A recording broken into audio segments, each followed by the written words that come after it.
All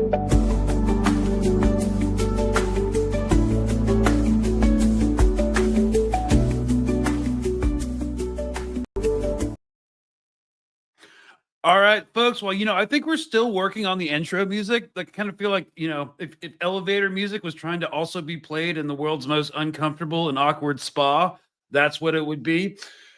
But anyways, let's start off with this. The previous administration, we looked like fools. Not anymore. President Trump has reestablished American leadership. The F-47 is part of it. And Mr. President, thank you for having the courage to do it and leading the way for all our warfighters. Leading the way for all the war fighters. So if you're just listening to the audio, that was the voice of Pete Hegseth, the new Secretary of Defense, the DUI hire that we're all dealing with. He was talking about how the Biden administration was a total joke. And that was, of course, before the Signalgate story, our prime story for this evening, broke. We have a lot to talk about. We're going to talk about Signalgate, what consequences this will have for the administration, the campaign against Yemen, and Trump's wider plan for the Middle East. This is like the biggest scandal in years, and it's just getting started. Hello and welcome to State of Play on MintPress News, your weekly Monday or Tuesday. We pushed it back to Tuesday because we wanted the story to develop a little bit more news stream where we discuss all the insanity that happened over the weekend. Because if you haven't been paying attention to the past 500 days, more than 500 days, it's where most of the clownish insanity goes down and the administration spends the rest of the week doing damage control. And this weekend was a doozy. The press is already calling it Signalgate, harkening back to the infamous political scandal in 1972 under Nixon administration called Watergate, in case you weren't tracking American political history. On Monday, yesterday, March 24th, The Atlantic broke the story that journalist Jeffery Goldberg had been added to a Signal group chat with U.S. national security leaders discussing impending war plans for aerial combat operations against Houthi leadership in mid-March of this year. Classified information was discussed on an open source civilian messaging application. And while Signal is used by military leaders around the world, according to Signal's CEO, it is against the Pentagon's operational security protocols.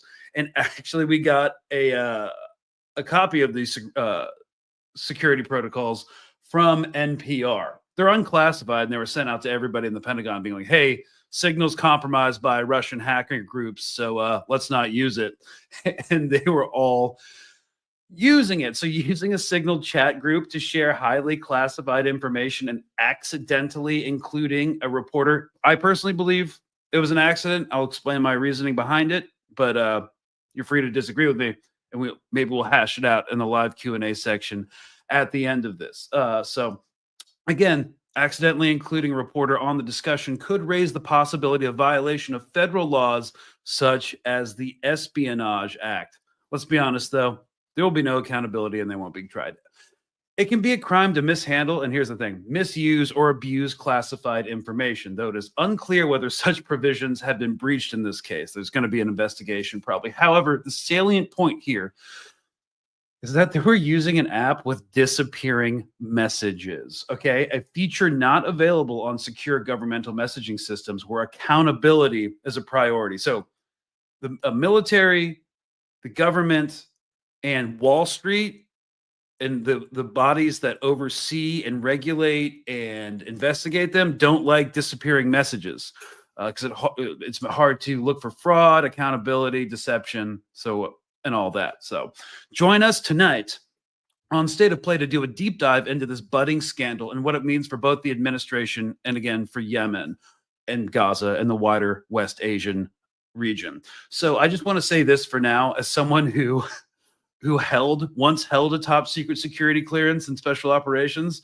If I had accidentally leaked classified information on a civilian messaging app to a journalist, no matter the circumstances, no matter if I was just incompetent and it was a complete accident, I'd have been fired and subjected to a military tribunal. That's a given.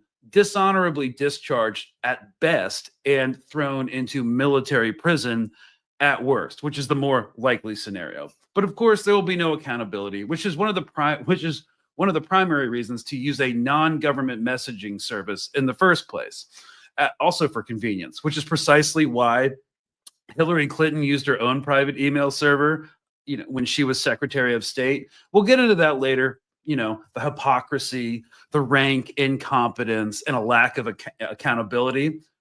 Washington as usual. This is just a particularly embarrassing scandal. Also, increased militarism, sending another aircraft carrier strike group to the Middle East. Also, potentially sending U.S. troops to Israel in order to train the IDF in explosive ordnance disposal, i.e. to clear out all the bombs in Gaza. I've heard that from multiple sources, but we're still waiting on confirmation. So just saying that could be in the mix. If you see a headline in the coming days about U.S. troops deploying to Israel, don't freak out yet. We're still a long ways off from them being a combat role or even going into Gaza. But before we get into problematic journalists, sleazy politicians, warmongers, and a grifting media apparatus, I wanted to take a minute to recognize the passing of Hossam Shabat, a journalist who worked for Al Jazeera, Mubasher, who was killed in northern Gaza on Monday, March 24th, yesterday. Witnesses told the network that his car was targeted in the eastern part of Beit Lahia, and that is not being reported by the media, but it is all over social.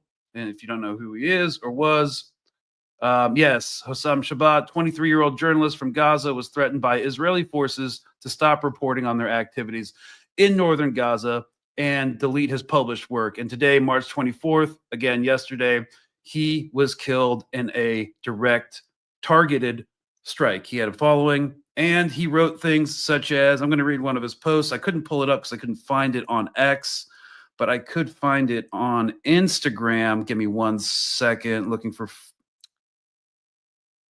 Sorry, y'all. Yeah, so it's been one of the big stories. He was also affiliated with Drop Site News. And just to read one of the things he wrote, it's probably pretty profound. Quote, the biggest problem is not Western journalists being unable to enter, i.e. the Gaza Strip, but the fact that Western media doesn't respect and value Palestinian journalists. My colleagues and I risk our lives every day to report on this genocide. No one knows Gaza like we do, and no one understands the complexity of the situation like we do. If you care about what's happening in Gaza, you should amplify Palestinian voices. We don't need Western journalists to tell our stories. We're capable of telling and reporting on our own.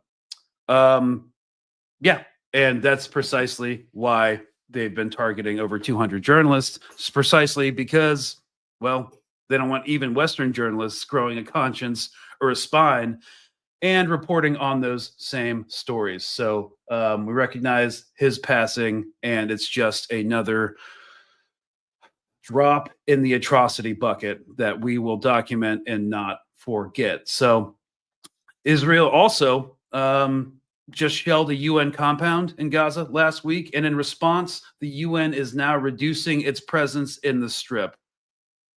Has taken the difficult... So this is Stefan Dujarric, United Nations spokesperson, and he is discussing the bombing of the UN compound. Excuse me, it was apparently a tank shelling of the compound. Secretary General has taken the difficult decision to reduce the United Nations footprint in Gaza, even as humanitarian needs soar and our concern over the protection of civilians intensifies. We are not leaving Gaza. I repeat, the United Nations is not leaving Gaza. Based on the information that is currently available, the strikes hitting a UN compound in Deir al-Balah on March 19th were caused by an Israeli tank shell. The strikes claimed the life of a UN colleague from Bulgaria and left 6 others from France, Moldova, North Macedonia, Palestine, and the United Kingdom with severe injuries, some of them life-altering. The location of this UN compound was well known to all the parties in the conflict, and I reiterate that all parties to the conflict are bound by international law to protect the inviolability of United Nations premises.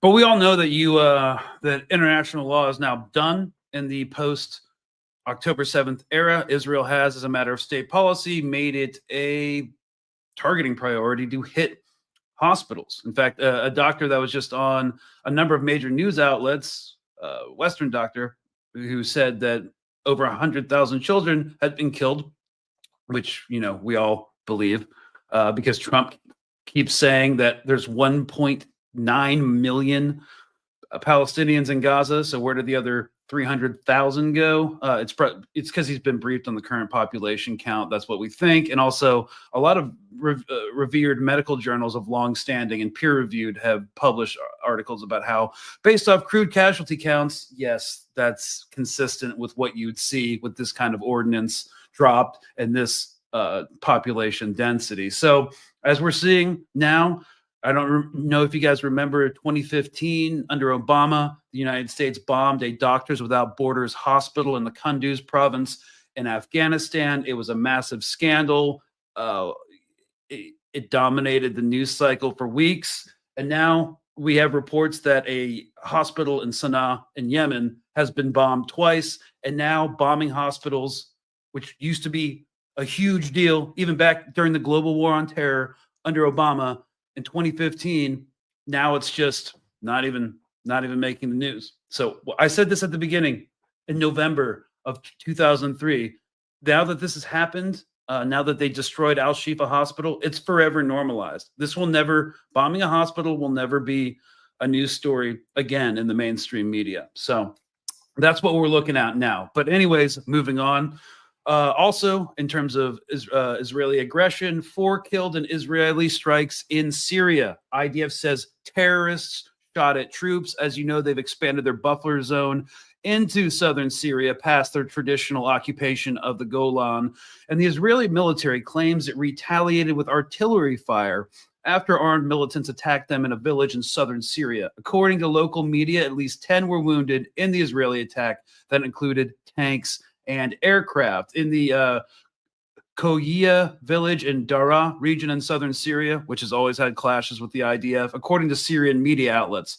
More people, including a woman, were reported wounded. According to Haaretz, quote, sources who spoke with Syrian media said that many of the village residents left for nearby villages due to ongoing IDF attacks, with many residents fearing an Israeli invasion of Koya. Sorry if I'm butchering the pronunciation, guys.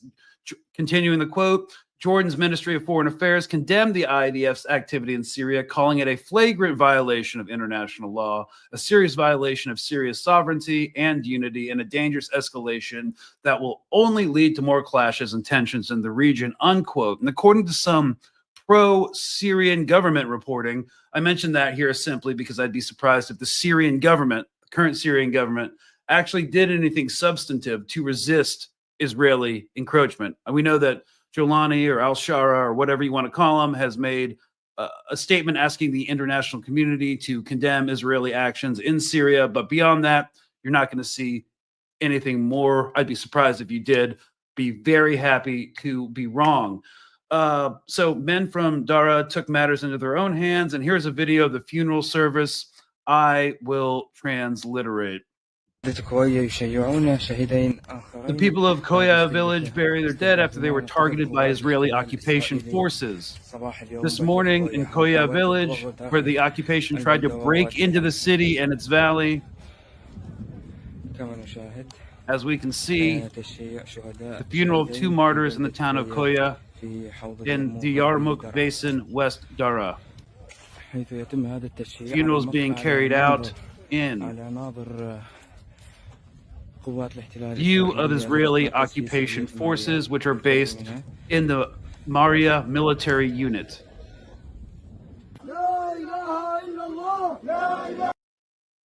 So now the violence is spreading to, and it has, I mean, there have been Syrian civilians killed in Israeli airstrikes as well. But now it's kind of flaring up. It seems like Israeli aggression has been empowered, as we saw last week with the resumption of airstrikes on Yemen, and it's only going to get worse. We are downhill with no brakes. However, this new development with the Signalgate is interesting, and we're going to wait to see if it has any impact on U.S. foreign policy. I doubt it, but we still have to talk about why it's important. And what they said in the Signal chat, we're going to look at some of the dialogue and kind of analyze it. And we can kind of grab some policy and make some policy determinations, especially with Yemen, based off it. What I will posit right now in my argument is that there will be no invasion of Yemen. They'll just intensify airstrikes, and they will attempt to, quote, reestablish freedom of navigation, because they know that invading Yemen right now is not an option. Sorry, my printer's like turning on for some reason. Hang on, hit the power button.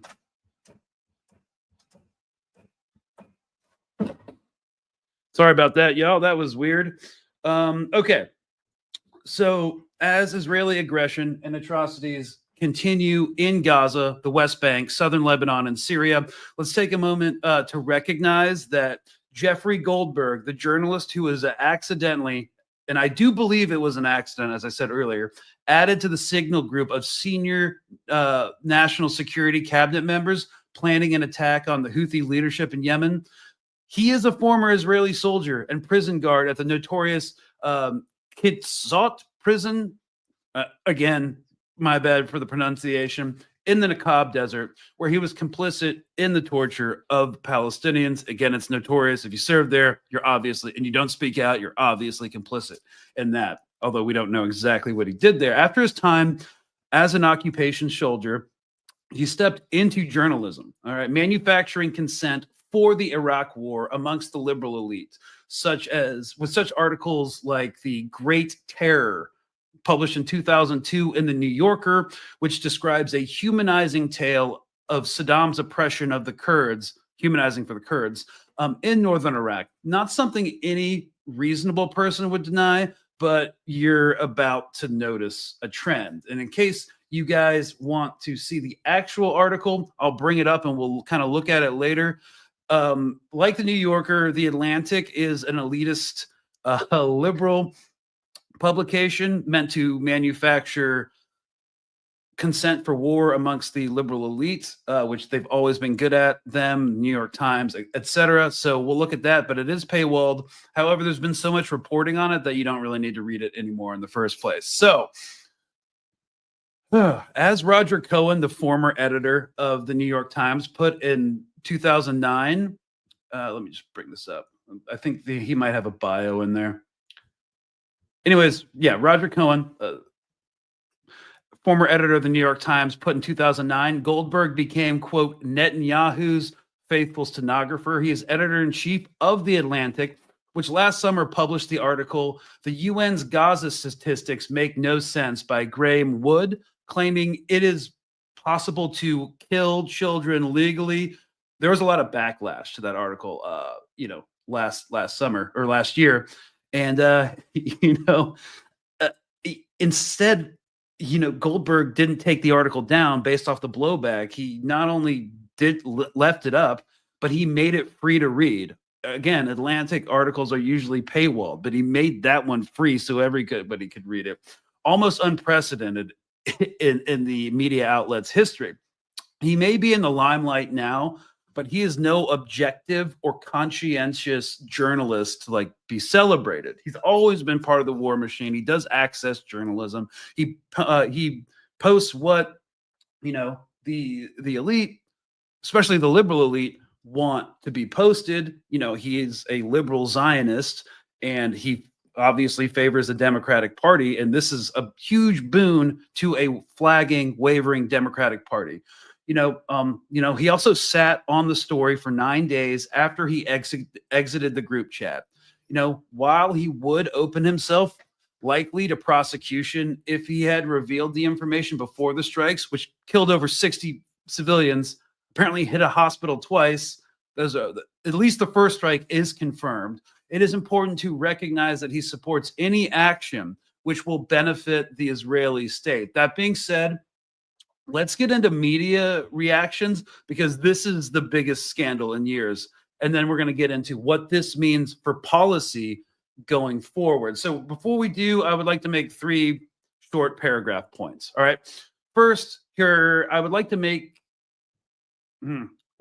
I'd like to invite you to keep in mind that according to DropSite News, an unnamed insider claims that Michael Waltz, current national security advisor who replaced Jake Sullivan from the Biden administration, and he's an ex-Green Beret officer, which makes this even more embarrassing, had already leaked information and was leaking information, you know, which is kind of standard procedure, to Jeffery Goldberg. And he most likely accidentally added him to the chat because he added him before to other chats.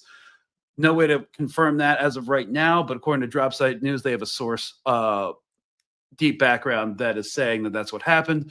What makes this even more absurd is in the chat, Secretary of Defense Pete Hegseth, and we'll look at the actual quote later, posted, quote, "I will do all we can do to enforce 100% OPSEC," unquote, operational security. No one thought to check, I guess, the random account that didn't declare itself.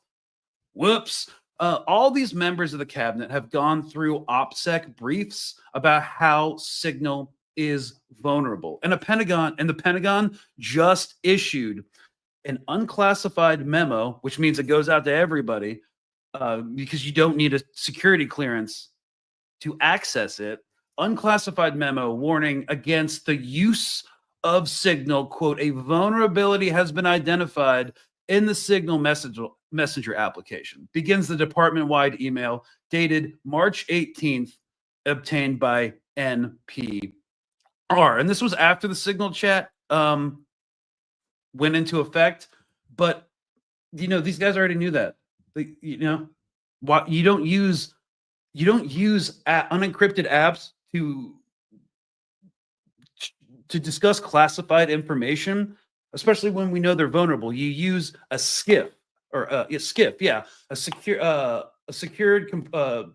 Sorry, I'm mind blanking. It's a secured compartmentalized information facility. Secure compartmentalized informational facility. Someone can fact check me on the comments. I don't know why I'm mind blanking on that, but every one of these senior cabinet officials and even their deputies have them installed in their homes, and they can access them within 10 minutes. The one problem is if you use a SCIF, you do leave a footprint that you can't get rid of because classified information and its transmission is tracked over official channels. So anyways, let's look at this Pentagon memo real quick.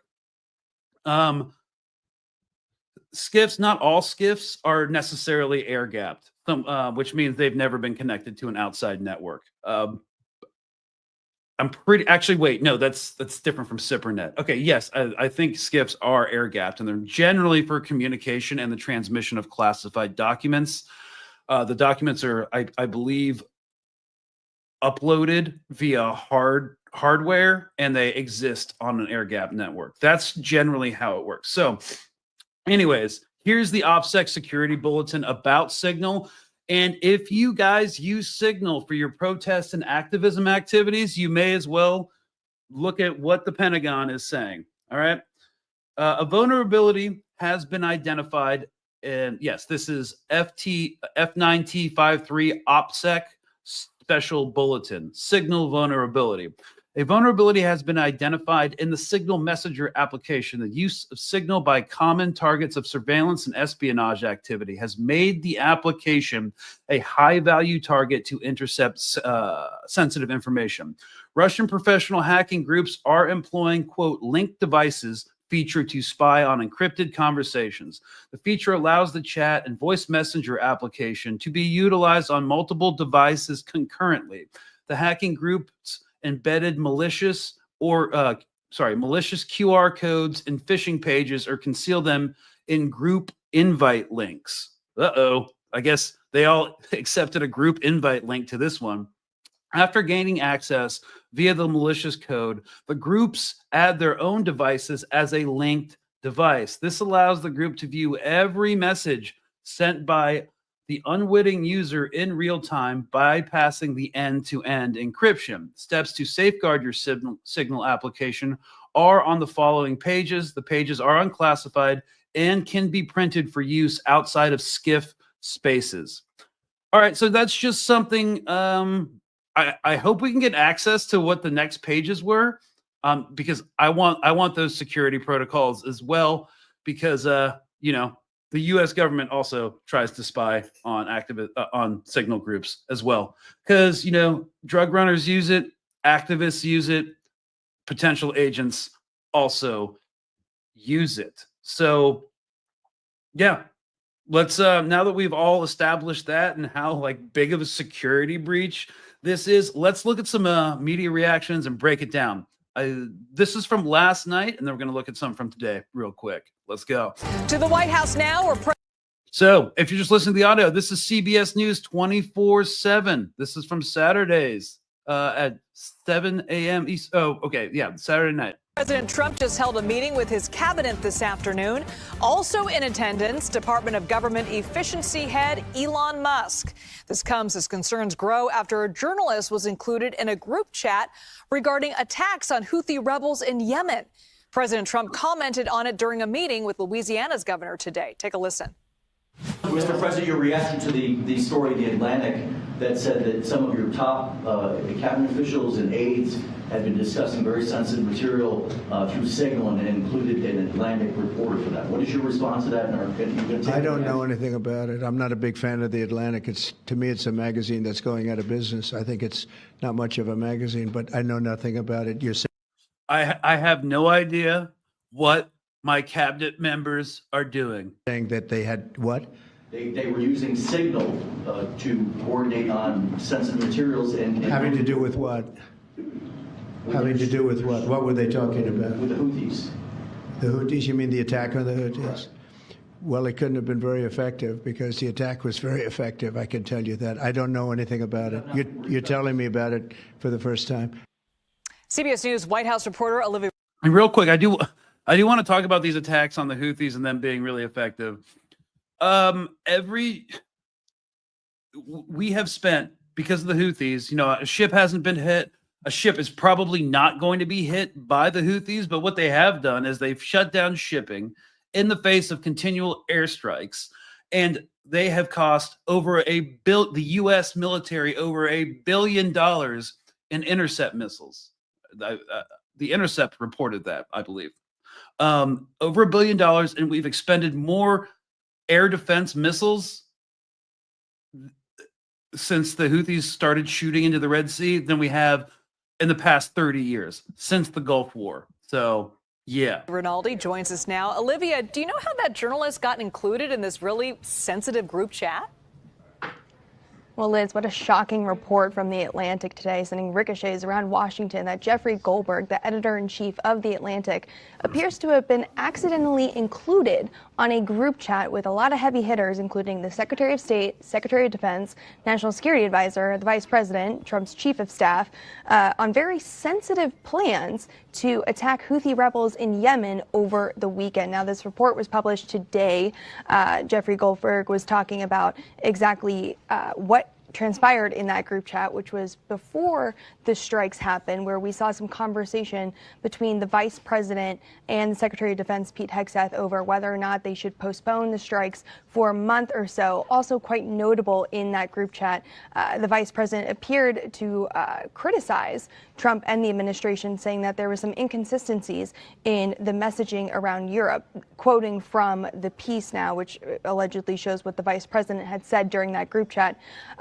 The Vice President said, quote, "I'm not sure the President is aware how inconsistent his message is on Europe. This is with his message on Europe right now." He says there's a further risk that we see a moderate to severe spike in oil prices as a result of these strikes.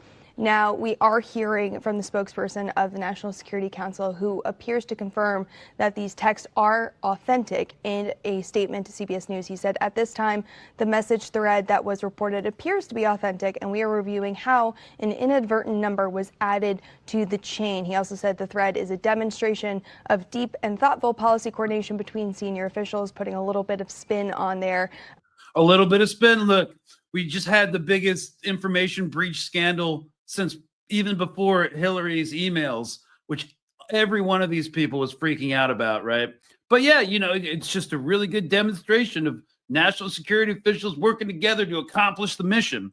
So their kind of messaging is in free fall. I should also mention, before we move on, that according to Jeff Goldberg, who is, as much as he is a liberal Zionist, he is reliable in this case, that they did put classified information on there. They put strike times, strike packages, the equipment being used, when it was going to exactly happen, and what the targets were.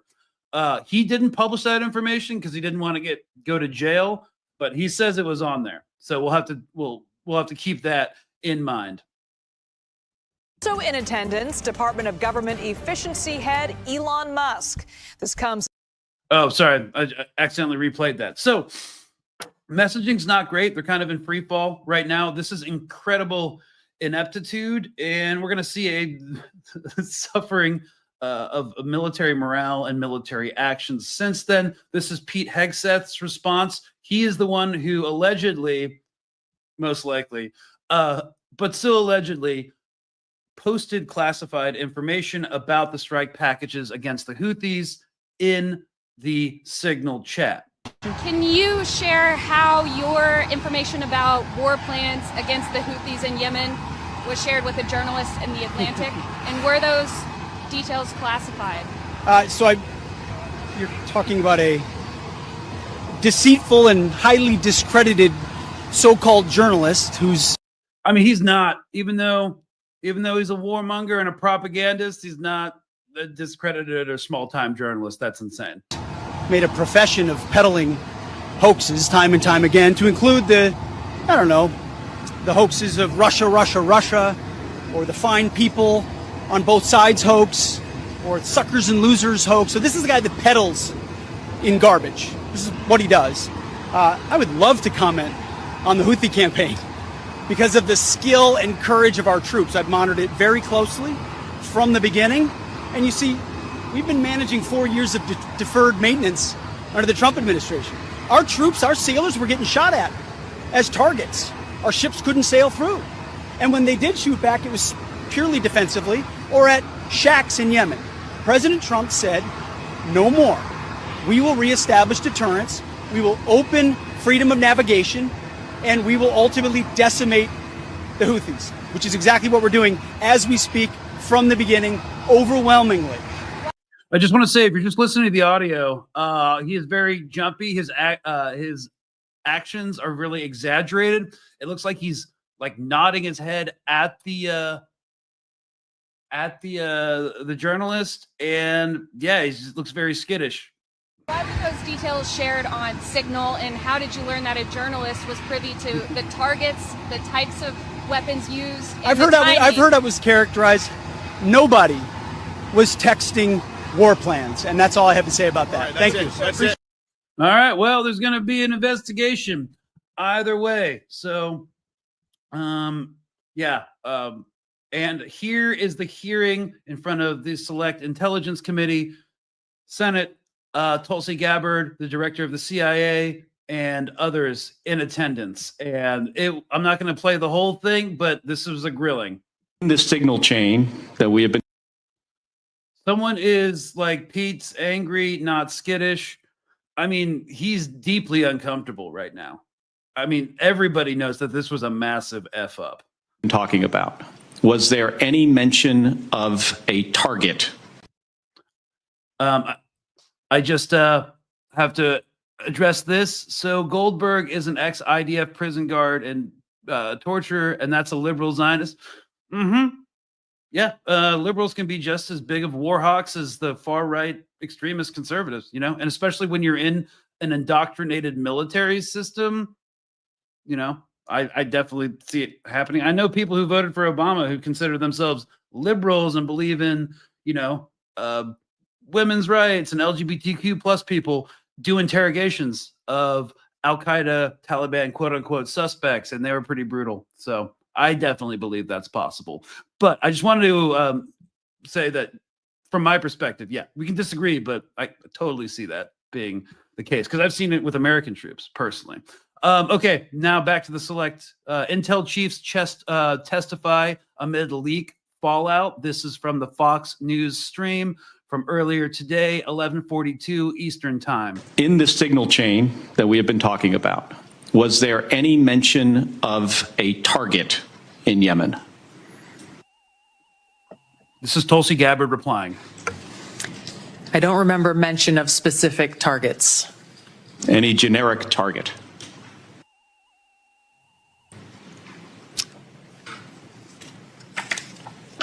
She has mastered the, this is just commentary. unprofessional commentary, but she has mastered the look of hand caught in the cookie jar. I believe there was discussion around targets in general. Mr. Ratcliffe. I think that's consistent with my recollection. Again, I don't have access to that. But Was there any mention, Ms. Gabbard, of a weapon or weapons system? I don't recall specific weapons systems being named. So these are really pointed questions because this is the most classified aspect. Like operations themselves aren't necessarily classified. How classification works, it's mostly like exact times, exact methods and weapons used. General stuff isn't as classified as specific. So the more specific it gets, the more classified it is. So this is why this Democratic senator is asking these really pointed questions. He's also a veteran as well.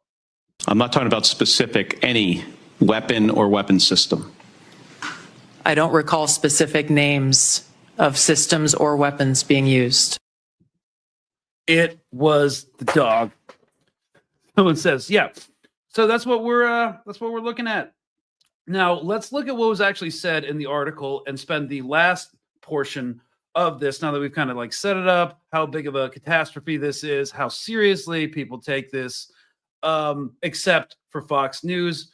After we play this Fox News defense of it, just because we like to look at the other media landscapes here on MintPress News, we're going to get into the actual article itself. So this is Fox News. Started group text. Waters. He's like one of the most prominent Fox News hosts, and yeah, it's bad. Their defense of the indefensible is kind of crazy. Did you ever try to start a group text? You're adding people and you accidentally add the wrong person. All of a sudden, your Aunt Mary knows all your raunchy plans for the bachelor party. Yeah, boys will be boys. This is the party of family values, by the way. And he thinks this is going to resonate with his audience. Well, that kind of happened today with the Trump administration. Mike Waltz was putting together a group chat on Signal, an encrypted app, with the Secretary of Defense, the VP, and a bunch of other national security officials to collaborate on whether to strike Iranian proxies in Yemen who keep firing missiles and shutting down shipping. Well, National Security Advisor Mike Waltz accidentally added a reporter to the group text, and not a good reporter. Jeffery Goldberg from The Atlantic, one of the biggest hoax artists around.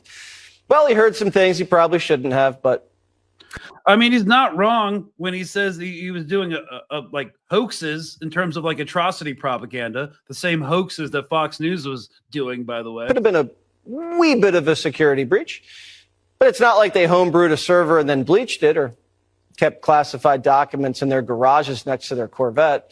No, they just kept classified documents at Mar-a-Lago in the bathroom like Trump was charged for. I'm sure it won't happen again.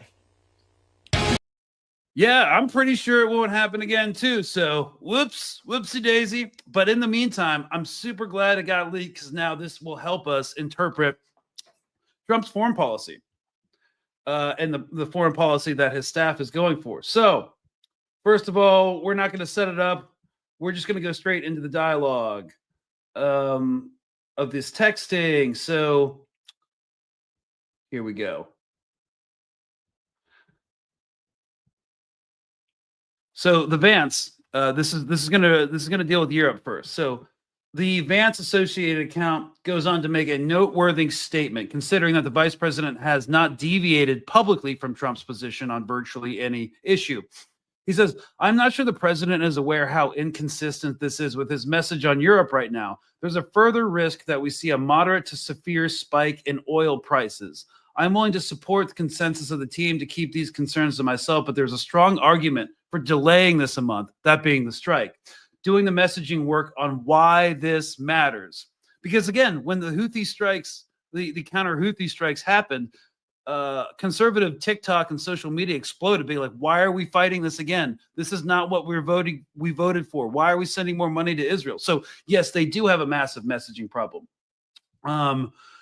So yeah, in the course at 8:27, a message arrived from Pete Hegseth account. He says, VP, I understand your concerns and fully support you raising this with POTUS. Important considerations, most of which are tough to know how they play out. Economy, Ukraine peace, Gaza. I think messaging is going to be tough no matter what. Yeah, because you're supposed to be the anti-war candidate, and now you're bombing Yemen. Nobody knows who the Houthis are. This is kind of dumb because they've been all over the news for the past year and a half, 2 years. Okay? Like at this point, people kind of know who they are, which is why we need to stay focused on one, why Biden failed, and two, Iran funded. Of course, that's has been their messaging since the start. This has been no different. Iranian proxies are the biggest threat to world peace. And, we need to bomb Iran because of that. Their messaging isn't going to change, but I don't think he understands that this has been their messaging the entire time. But Hegseth message goes on to state, waiting a few weeks or a month does not fundamentally change the calculus. That's true. They've been doing bombing runs against the Houthis for how many months now, and they haven't stopped. So, okay, immediate risks on waiting, he says. One, this leaks and we look indecisive.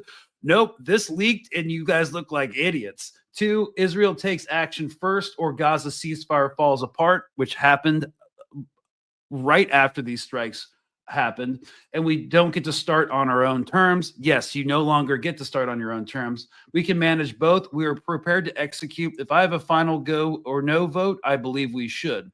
Hegseth continues, this is not about the Houthis. I see it as two things. One, restoring freedom of navigation, a core national interest. And of course, freedom of navigation is what we use to justify interventionist policies around the globe through our naval assets. And two, reestablish deterrence, which Biden cratered. So they think that they can bomb the Houthis into not shooting them anymore. And they think they can intimidate Iran enough to give nuclear concessions. Continuing, but we can early pause. And if we do, I will do all we can to enforce 100% OPSEC. I welcome other thoughts.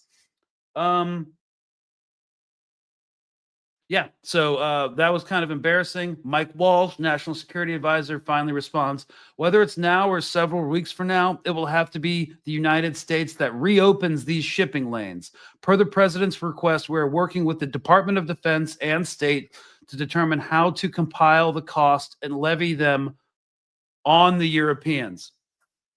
Yeah, I think what they're definitely trying to go for here, and it's not stated in this text, is that they are trying to get Europe to pay for this operation in some way, because the shipping lanes through the Suez Canal affect Europe way more than the United States, but the United States is footing the bill for all these expensive maritime aerial operations. And then JD Vance responds, if you think we should do it, let's go. I just hate bailing Europe out again. The administration has argued that that America's European allies benefit economically from the U.S. Navy's protection of international shipping lanes. And then finally, VP, this is Pete Hegseth going, I fully share your loathing of European freeloading. It's pathetic, but Mike is correct. We are the only ones on the planet who can do this. Nobody else even close. The question is timing. And yeah, so basically they don't have to worry about it because, their loathing of Europe and their reopening of shipping lanes isn't probably going to happen anytime soon. And now they're bogged down by this massive scandal. So it definitely does seem like a lot of them wanted the ceasefire in Gaza to hold. But of course, they're all established Zionists, so they can also not care at all as well. But yeah, so that's where we're at right now.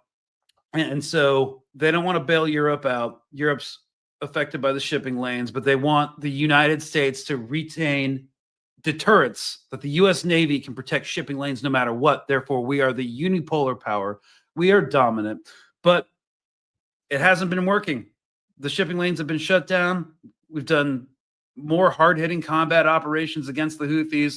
They're still shutting ships down. We've expended over $1 billion in air defense missiles, and now we're sending a total of 3 carrier groups to the Middle East. So the USS Carl Vinson apparently just anchored in Guam and is going to head over to Strait of Hormuz or the Gulf of Aden. And the USS Nimitz, the 3rd carrier, is currently undergoing repairs in San Diego, last I read. And that was of this morning. And then they're going to head to the Middle East. So 3 aircraft carriers, carrier strike groups in one single body of water is insane. There is some concern that they want to saturation bomb Houthis in Yemen in order to beat them into submission. This would be highly problematic for the United States, and especially a candidate who platformed on being anti-war. So we'll have to see how the United States public will tolerate this. Also, they're looking incredibly incompetent right now. Further military considerations with these operations is that now that they've breached operational security so badly, like I've talked to some people in the military, and I was in the military, it's really demoralizing when you have to go to seminars and take online classes about how to maintain operational security, take cyber awareness courses, especially when you have a top secret security clearance precisely so that doesn't happen, but you're mandated to do it. And if you don't do it and you mess up, you go to jail. But these guys are going to walk away scot-free, like the leading officials. That's not good for morale, and that's certainly not a good way to, help the recruiting crisis. When the SecDef is kind of a joke, like, do you want to join the military or stay in the military when this happens? Like, all of this is going to redound, and it's like part of like 1,000 pricks that start bleeding the beast out. So, and this all goes back into Trump's Middle East foreign policy. So, first of all, based off that, it seems like they wanted to. They were thinking about delaying this for a couple months, but the situation is intolerable. They want the trade lanes open, and the fact that they're even doing this is kind of indicative that a ground invasion seems very much unlikely. We said it from the start. The United States doesn't have the capacity to do that right now. Also, it would demoralize the military. People don't know why we would do that. So more bombing, more aid to Israel in the meantime. And of course, we'll continue to influence what's going on in Syria, the dismantling of the Palestinian resistance there, potentially in collusion with the government, the new government who is blocking aid to Hezbollah and reorienting the security situation in the refugee camps there. Yeah, and as well, the sustained bombing of the Gaza Strip, the continued annexation of the West Bank, and the assaults into southern Lebanon. Now, of course, we've talked about this before. Trump's entire foreign policy hinges on him trying to expand the Abraham Accords. If you recall, back in his first presidency, the Abraham Accords were how he normalized relationships between Bahrain, the UAE, and Israel, which means they were the first Arab countries to recognize that. Well, actually, Jordan did it a long time ago, but that's because Jordan had no choice. Beyond the scope of this conversation. But yeah, Bahrain, the UAE, to normalize with Israel, recognize its sovereignty, stop trade restrictions, and have full diplomatic communication and unfettered access. So he wants to do that for Lebanon. They're pressuring the Lebanese government to normalize with Israel. The United States is taking an unprecedented role in the internal politics of Lebanon. We've talked about this before ad nauseum. We know it's why they're building that massive monolithic embassy there. It's a statement of intent in Beirut.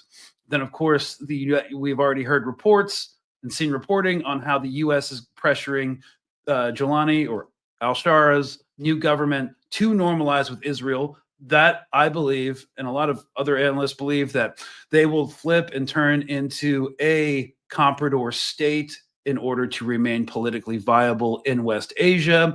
And then they're leaning on Iraq to also normalize with Israel. So what we're seeing, what Trump is trying to do is secure Israel by pushing for a pan-Arab Abraham Accord, where all the governments, all these like bourgeois monarchies that benefit off the U.S. imperialism will finally just get to a place where, hey, there's nothing standing in the way of U.S. intent and Israeli intent.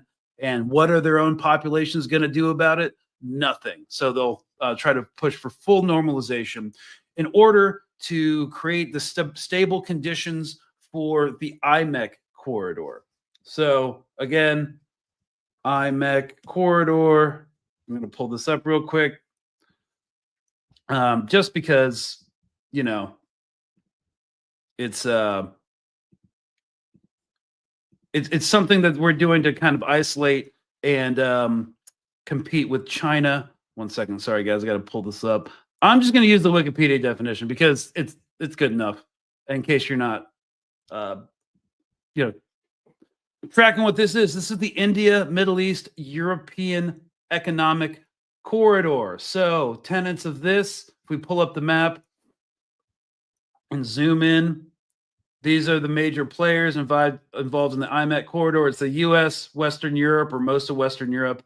And the idea is for this economic corridor, which is going to compete with China's Belt and Road up here through Iran into Turkey into Europe. We're going to start off in Mumbai here. If you're going to zoom in a little bit more so you can see it better.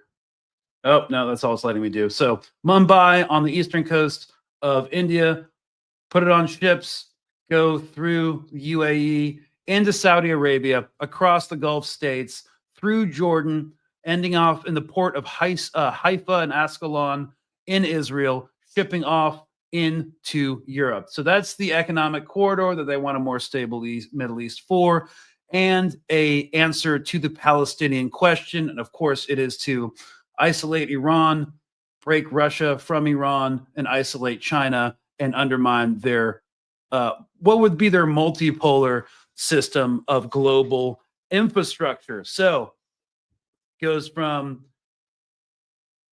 normalization, IMEC corridor, China isolation. I mean, it's really complicated, but those are the main points of Trump's foreign policy. And the thing is, they're not even that different from Biden's policy. You know, Biden just wanted the war in Ukraine to go on, and Trump's actually not. You know, I think he's really fine with it, but he does pretend to be less hawkish about the war in Ukraine. So that's kind of what we're looking at, y'all. Yeah, and in the meantime, they're dealing with this massive scandal, which is in their first 100 days. The first 100 days of a presidency are like what establishes the momentum for the next 3 years, like 3.5 years. And it's kind of devastating to have a scandal on this scale. We're going to see how it shakes out. But like this is going to dominate a lot of their media messaging about Doge, the cutting of federal programs. It's going to be hard to deal with. And it's kind of messy and it's not great for them, which I'm totally fine with, because why would you need another 2 aircraft carriers in West Asia? Like, just stop. So if you can get bogged down and it can somehow influence your foreign policy to be less hawkish and alienate people, well, I'm totally fine with that. All right, so let's dump some questions in here. I kind of went a little over because there's a lot to cover, but yeah, let's see what we got. Okay. Ooh, okay, cool. Good question. What are your thoughts on Israel's security meeting over Turkey's involvement in Syria? Okay, so there's a couple meetings that I'm tracking. First of all, I know that Turkey is seeking U.S. sanctions relief and warmer ties in Washington visit. There's a longstanding history of like us sanctioning Turkey, and a lot of the big things about our sanctions is like they're geared towards like military aspects. Like they want us to lift sanctions in order to let the country back into a crucial fighter jet program. We have sanctions on their fighter jets, and the ties between U.S. and Turkey have drifted away from a strategic partnership in recent years because like disagreements between the two long-standing allies have widened. So, yeah, I'm not sure if what this has to do with the Syria policy. Sorry, I've been focusing so much on the Signalgate and the specifics of the U.S. fleet action in Yemen. Let me circle back on that, and I'll make some posts. But yeah, Turkey definitely wants to have better relationships with the United States. All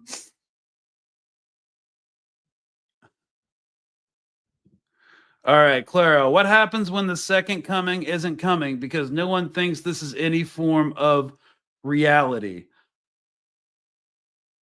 Yeah. Is this a theological question? Because I'm very, very secular. But I just feel like everything that's going on right now, if you're what you mean by the second coming is the second coming of Jesus Christ, I feel like you'd be pissed. So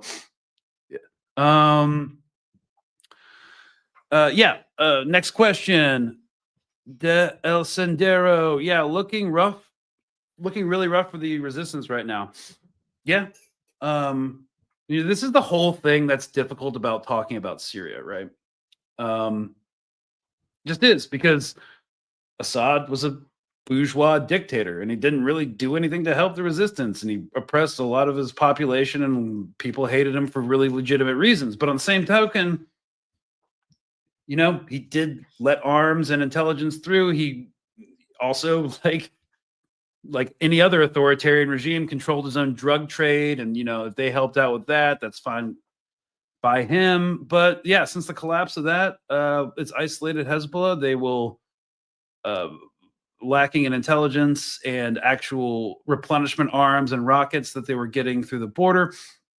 And yeah, they're getting choked off and isolated.